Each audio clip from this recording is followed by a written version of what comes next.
पाकिस्तान में तो आपको ठंडे से ठंडा इलाका और गर्म से गर्म रेगिस्तान वो एक ही वक्त में मिलते हैं। सही बात है। तो सिंध की बात करते हैं, जहाँ पर निगरान हुकूमती सेटअप सिंध के टूरिज्म को लेकर इन दिनों काफ़ी सीरियस ये दिखाई दे रहे हैं। अभी हाल ही में अरब शहजादों को शिकार की इजाज़त मिली थी और अब पाकिस्तानी शहजादों के लिए बाकायदा हैवी बाइक रैली का भी इनेकाद किया गया है। सिंध में टूरिज्म डिपार्टमेंट की जानिब से हैवी बाइक रैली ऐसे वक्त हुई कि जब इलेक्शन की गहमा गहमी भी थी और अब इत्तलात हैं कि सिंध में टूरिज्म को मज़ीद फ़रोग देने के लिए और भी काम किए जा रहे हैं। मुदस्सिर, बिल्कुल, और सिंध में टूरिज्म का फ्यूचर क्या और इससे सिंध को क्या जो माली फ़वाइद है वो हासिल हो सकते हैं, इस पर बात करने के लिए हमारे साथ मौजूद हैं वज़ीर सियाहत सिंध अरशद वली मोहम्मद साहब। उनकी जानिब चलते हैं और उनसे बातचीत करते हैं। बहुत शुक्रिया अरशद साहब आपके वक्त का। एक बहुत हमने देखा कि बड़ा एक जरखेज़ किस्म का हमारा सिंध का इलाका है, निगरान सेटअप का हिस्सा आप हैं। आपके आने से कम सिंध के लोगों को ये पता तो लगा कि सिंध में कोई टूरिज़म डिपार्टमेंट भी काम कर रहा है, वरना इससे पहले तो शायद लोग वाकिफ़ नहीं थे। ये सर सवाल ये है कि सियाहत का फ़रोग क्या हुकूमत की जो प्रायोरिटीज़ में तरजीहात में वो नहीं है? क्यों इतना नेगेटिव ये नेगलेक्टेड सा ये एरिया रहा है?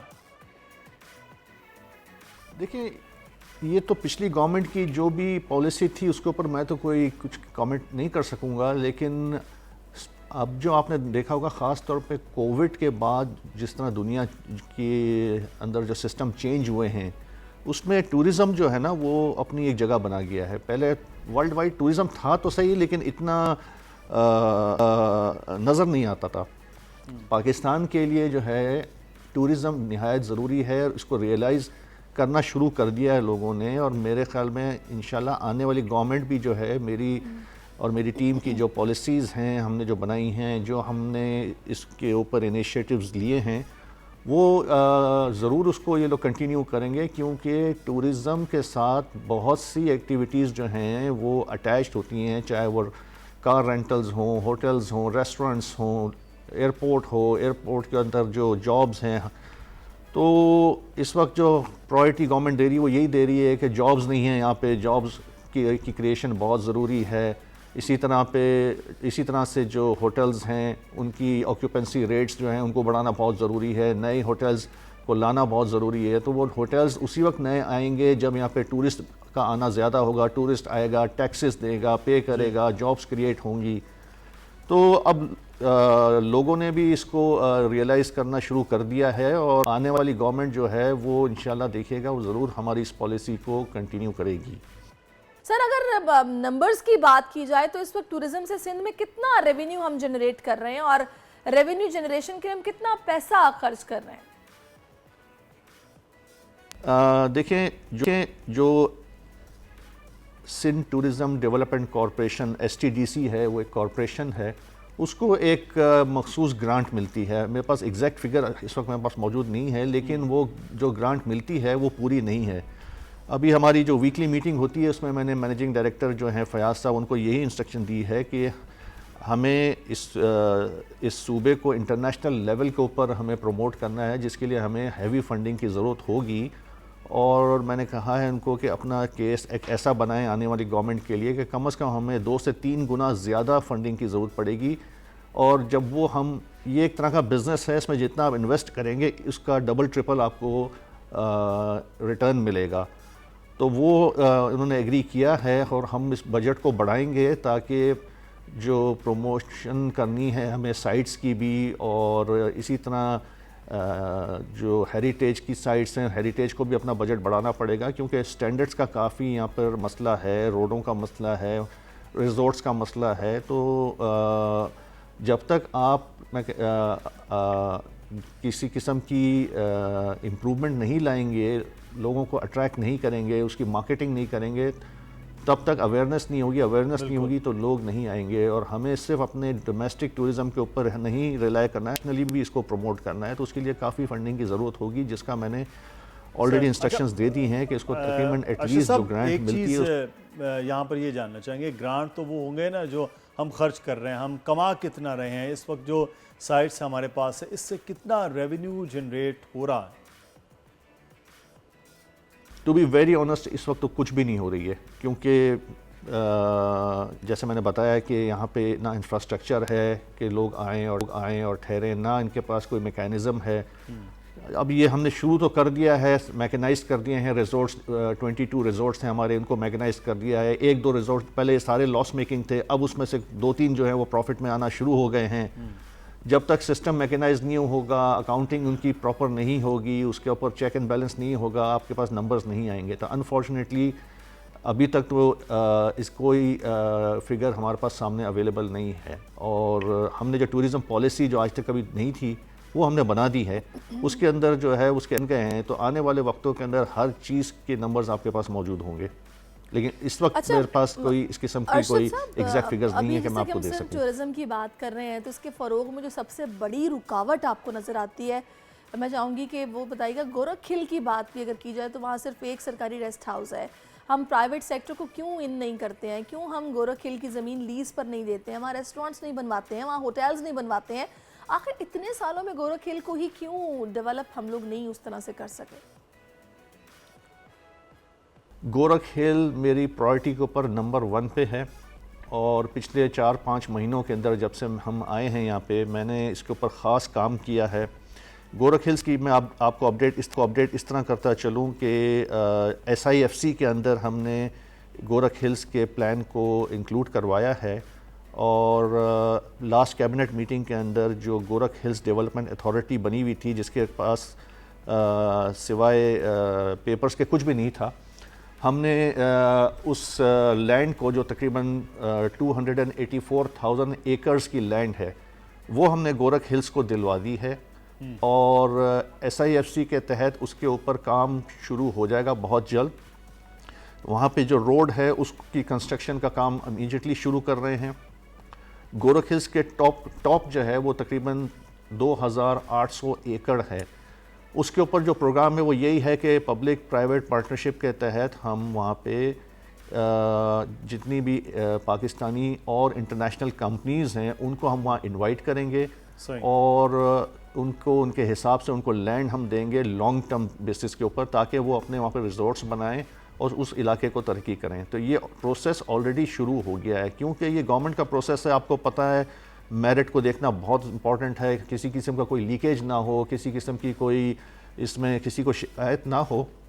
तो हम मेक श्योर कर रहे हैं कि वो तमाम उस तरह के रास्ते बंद कर दिए जाएं जिससे किसी किस्म का कोई लीकेज हो या कोई खुदा ना खास्ता ये इल्ज़ाम लगे कि जी ये करप्शन हुई है। तो ऑलरेडी हमने काम इस पर शुरू कर दिया। मैं ये नहीं कहूँगा कि करेंगे या प्रोग्राम बनेगा या आगे जाके देखा जाएगा, ऑलरेडी हमने किया है। आने वाले वक्तों में आपको पता लग जाएगा, खबरें आना शुरू हो जाएंगी।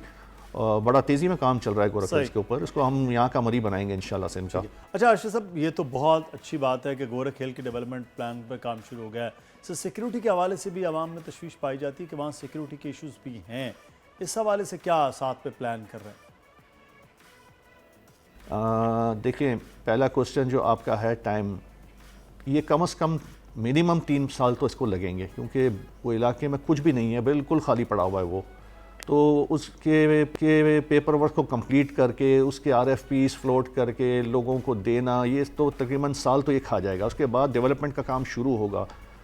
तो आप समझें कि इंशाल्लाह अगर आने वाली गवर्नमेंट ने इसके ऊपर जिस पेस के साथ हम काम कर रहे हैं और जिस स्पीड के साथ हम कर रहे हैं उसी स्पीड को इन्होंने कंटिन्यू किया या उसको और तेज़ किया, तो ये 3 से 5 साल के अंदर ये प्रोजेक्ट मेरे ख्याल में कंप्लीट हो जाना चाहिए। अगर प्राइवेट सेक्टर को इसमें इन्वॉल्व किया, गवर्नमेंट खुद करने जाएगी तो ये नहीं होगा। गवर्नमेंट का काम नहीं है इस किस्म की चीज़ों का इस किस्म की काम करने का या बिज़नेस करने का या होटल्स चलाने का या रिजॉर्ट्स बनाने का, ये प्राइवेट सेक्टर को ही देना पड़ेगा। तो कम से कम आप जहन में रखें 3 से 5 साल तो लगेंगे। जहाँ 70 साल लग गए वहाँ मेरे ख्याल में 3-4 साल कोई बड़ी चीज़ नहीं है। अगर एक स्टैंडर्ड अच्छा हो और इंटरनेशनल स्टैंडर्ड के लिहाज से उस रिजॉर्ट को हम डेवलप करें। अमन व अमान के साथ बता दूं कि हर जगह पे ये इश्यूज़ होते हैं, लेकिन एक तो हम इसका एक अल्टरनेट रास्ता निकाल रहे हैं जिससे कराची से ख़ास तौर पे जो लोग जाते हैं उनके लिए बड़ी आसानी हो जाएगी। जो इस वक्त अपने कराची शहर से लेके गोरख के टॉप तक जाने में तकरीबन 7.5 घंटे लग जाते हैं। इस फासले को इंशाल्लाह हम 2 से 2.5 घंटे और कम करेंगे तो आप 4.5 से 5 घंटे के अंदर आप आराम से पहुंच जाएंगे। फजर के टाइम पे अगर आप निकलेंगे तो रात तक आपकी वापसी हो सकेगी। सुपर हाईवे से इसका हमने एक अल्टरनेट रूट आइडेंटिफाई किया है, जिसको हमने अपने प्लान में डाल दिया है। अमन व अमान का जो सिलसिला है वो मैं सिर्फ आपको यही कह सकता हूँ कि ये सिर्फ एक नेगेटिव प्रोपेगेंडा है। मैं अपनी प्राइवेट कैपेसिटी में पूरा सिंध घूम के आ चुका हूँ, गोरख हिल्स के करीब तक गया हूँ और भी इलाके देखे हैं। ये एक मेहमान नवाज सूबा वेलकम करते हैं। कच्चे का इलाका है, वो काफ़ी दूर है। किसी आज तक मैंने नहीं सुना कि किसी टूरिस्ट के साथ कोई बदतमीज़ी हुई हो या कोई किसी किस्म का उसको नुकसान पहुंचाया गया हो या वो कोई शिकायत लेके आया हो। अब तो अगर आप हमारे सोशल मीडिया के पेज पे जाएं, STDC के ऑफिशियल पेज के ऊपर, तो आप देखिएगा वो पेज भी हैक हो गया था, अल्हम्दुलिल्लाह रिस्टोर हो गया है। आप उसके पेज के ऊपर जाके देखेंगे तो फ़ॉरेन टूरिस्ट आना शुरू हो गए हैं। और आपको पता है फ़ॉरेन टूरिस्ट जो होता है वो बड़ा नाजुक होता है, उसको तो खाली एक इशारा में मिल जाए कि जी वो इलाका सेफ़ नहीं है तो वो इस रीजन के करीब से नहीं गुजरता है। हमारे यहाँ जर्मनी से लोग आए हैं, इटली से लोग आए हैं, हमारे यहाँ फार ईस्ट से लोग आए हैं। अभी हमने बैंकॉक के अंदर एक अपना STDC का स्टॉल वहाँ के एक ट्रेड फेयर में लगाया था। वहाँ पे कुछ ग्रुप्स हमारे साथ मैच्योर हुए हैं, वो इंशाल्लाह मार्च अप्रैल में विज़िट करेंगे। बड़ी अच्छी बात है। तो जितना बयान किया जाता है अमन अमान के हिसाब से ऐसी सूरत हाल नहीं है। फैमिलीज जा रही हैं गोरख, जितनों को मैंने पूछा है सब हैं गोरख हिल्स, तो इंशाल्लाह शुरू हो जाएंगे और डेवलपमेंट हो जाएगी। तो ये मामले भी ये बताइएगा कि आपका ताल्लुक भी बरशद साहब ट्रैवल एंड टूरिज्म इंडस्ट्री से है, तो सिंध की नई सियाहती पॉलिसी क्या होगी, जरा ये भी बता दीजिए। देखें, इसमें हमने तमाम चीज़ों को जो इंटरनेशनल टूरिज़म ऑफ़र करता है वो हमने इसमें डाला है, लेकिन ये इतनी जल्दी मुमकिन नहीं है। पॉलिसी बननी ज़रूर चाहिए, पहले तो पॉलिसी ही नहीं थी, और अगर पॉलिसी अगर आपने बनानी है तो that policy should be one of the best policies. वो जब उसके ऊपर अमल दरामद करना आने वाली गवर्नमेंट का काम है। Nothing is impossible. हमारा मुल्क जो है वो हर चीज़ से माला माल है। यहाँ पे साइट्स भी हैं, यहाँ पे मैन पावर भी है, यहाँ पे चीप लेबर भी है, यहाँ पे पहाड़ भी हैं, यहाँ पे हेरिटेज भी है।